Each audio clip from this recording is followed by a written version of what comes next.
कि जहाँ जहाँ डोलूं सो परिक्रमा और जो जो करूं सो पूजा। हम मंदिर में परिक्रमा लेने जाते हैं, घर के बूढ़े बुजुर्ग भूखे बैठे हैं और हम जड़ मूर्ति भोग लगाते हैं। अगर वो खाते हैं तो जरूर खिलाओ, मैं मना नहीं करती हूँ। अरे कम से कम कभी यात्रा गए होंगे तो उन भिखारियों को तो देखे होंगे, उन पुजारियों को तो देखे होंगे कि भिखारी कभी उधर नहीं देखता है मंदिर की तरफ। देखता क्या? वो किसको देखता है? चेतन भगवान को देखता है। यही देगा, कुछ लड्डू देगा कि एकाध रुपयो देगा। तो कभी भी भिखारी मंदिर के पास बैठे हैं पर कभी मंदिर में जाकर मांगते नहीं। और पुजारी किसे देखता है? आपे पता है? पुजारी भी आप पे ही देखता है कि बड़ा ग्राहक आया, बड़ा आदमी आया, बढ़िया चढ़ावा चढ़ाएगा। पर हम लोग अभी तक नहीं समझ पाए। इसे कबीर साहब ने कहा कि पत्थर पूजे हरि मिले तो मैं पूजूं पहाड़, तासे तो चकिया भली जो पीस खावे। कबीरन भक्ति बिगाड़िया कंकर पत्थर धोय, अंतर में विसराग के अमृत डारी ना खोय।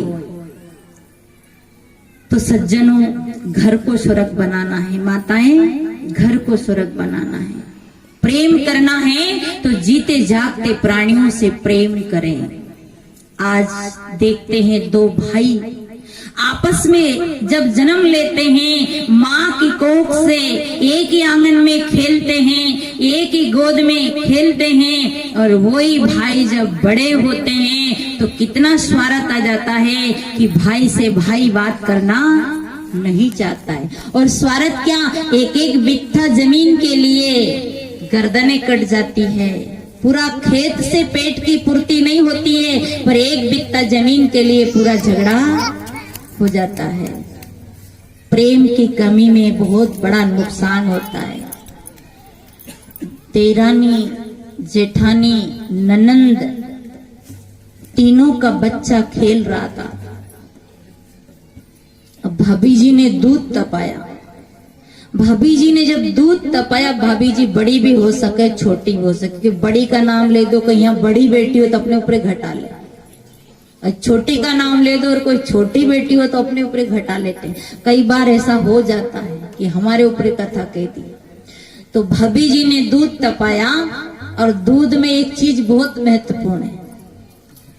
दूध जब तप जाता है, अच्छा उबल जाता है, तो दूध के ऊपर क्या आती है?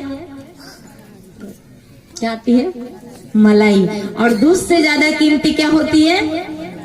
मलाई। तो इतना दूध तपाया कि दूध में बिल्कुल पानी नहीं डाला था, तो दूध में आ गई मलाई। अब भाभी जी ने पहले दूध दिया देवरानी के बच्चे को। देवरानी खुश हो गई कि मेरी भाभी जी कितनी अच्छी है, मेरे बेटे को दूध दिया। फिर दूध दिया ननंद के बच्चे को। फिर दूध किसको दिया? ननंद के बच्चे को। परंतु क्या काम किया? थोड़ी जल्दी से किसन जवाब। क्या किया कि मलाई को फूंक दे करके पीछे ले गई। मलाई को फूंक दे कर पीछे ले गई, और जब अपना बेटा का नंबर आया तो भगोनी घुमाई और सारी मलाई किनके डाल दी? बोलो बोलो, किनके डाल दी? पर याद रखना, खुद में खुद है वो जरूर देखता है। तन की जाने, मन की जाने, चित्त की जाने चोरी, ओ साहब सबकी जाने जिसके हाथ में है डोरी। स्वार्थ आते ही घर टूट जाता है। स्वार्थ आते ही घर में बिगड़ाव हो जाता है, बिकेरा हो जाता है। और जहाँ प्रेम होता है वह बिगड़ा काम भी बन जाता है। जितनी भी झगड़े होते हैं, लड़ाइयाँ होती है, ये प्रेम के अभाव में होती है। अगर हमारे हृदय रूपी बाड़ी में प्रेम उपज जाए तो दुश्मन भी हमारा दोस्त बन सकता है।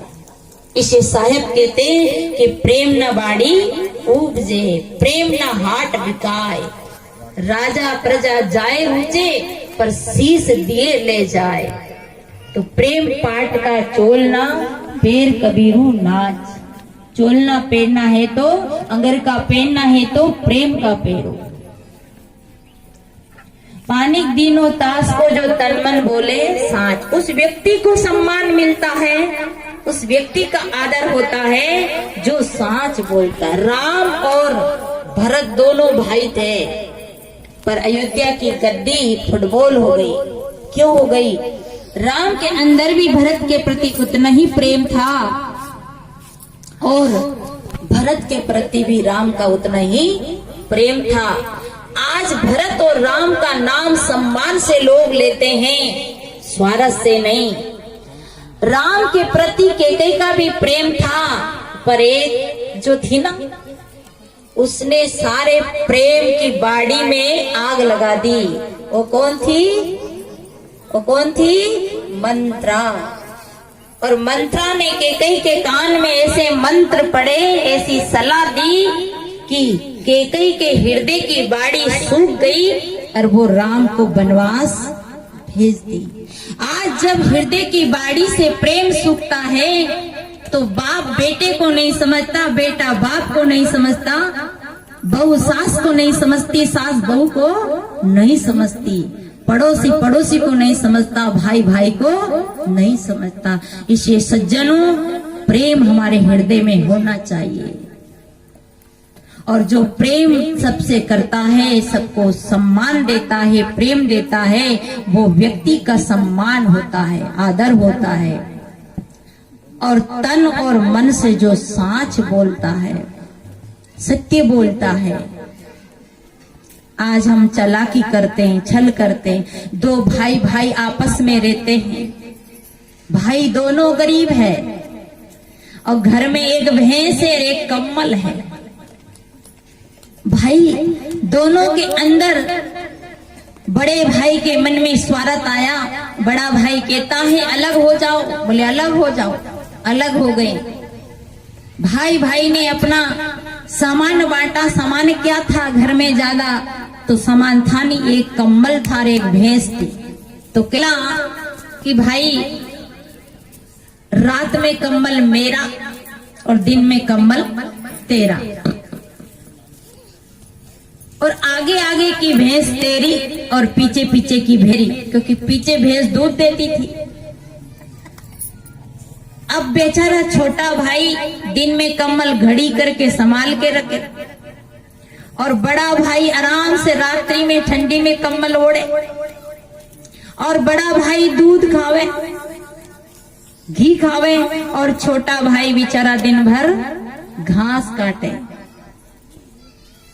बहुत दिन चलता रहा।